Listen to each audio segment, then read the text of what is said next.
അവസാനമായി ഏഷ്യാനെറ്റ് ന്യൂസിനെ കുറിച്ച് കെ രാഗേഷ് പറഞ്ഞുകൂടി കേൾക്കാം. സർ വി കുഞ്ഞികൃഷ്ണൻ ഏഷ്യാനെറ്റിന് നൽകിയിട്ടുള്ള പ്രത്യേക അഭിമുഖത്തിലൂടെ പാർട്ടി ശത്രുക്കളുടെ കോടാലിക്കൈയായി മാറിയിരിക്കുകയാണ്. തെരഞ്ഞെടുപ്പ് വരാൻ വേണ്ടി പോവാണല്ലോ.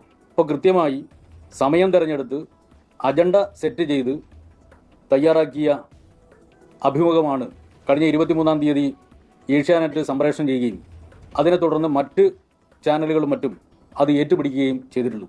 പാർട്ടിക്കെതിരായിട്ട് അജണ്ട സെറ്റ് ചെയ്ത് ചാനൽ ചർച്ചയും മറ്റും സംഘടിപ്പിക്കുന്ന ആളെ തന്നെ അതിനുവേണ്ടി നിയോഗിച്ചതും യാദൃശികമാണ് എന്ന് പാർട്ടി കാണുന്നില്ല. കെ രാഗേഷിന് എന്തും പറയാം.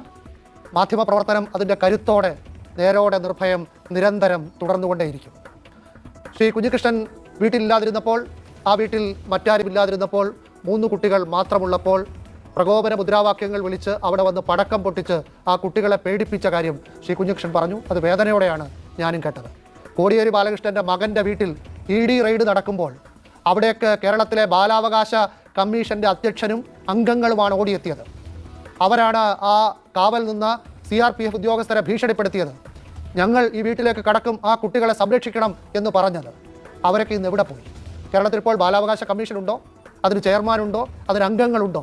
കുഞ്ഞികൃഷ്ണൻ്റെ വീട്ടിൽ പേടിച്ചരണ്ട കുട്ടികൾക്ക് നീതി നടപ്പാക്കി കൊടുക്കാൻ ആർക്ക് കഴിയും?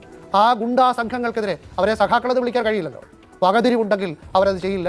ആ ഗുണ്ടാ സംഘങ്ങൾക്കെതിരെ നടപടിയെടുക്കാൻ കണ്ണൂരിലെ ഏറ്റവും സമുന്നതനായ നേതാവായ കേരളത്തിൻ്റെ മുഖ്യമന്ത്രിക്ക് ചങ്കുറപ്പുണ്ടോ?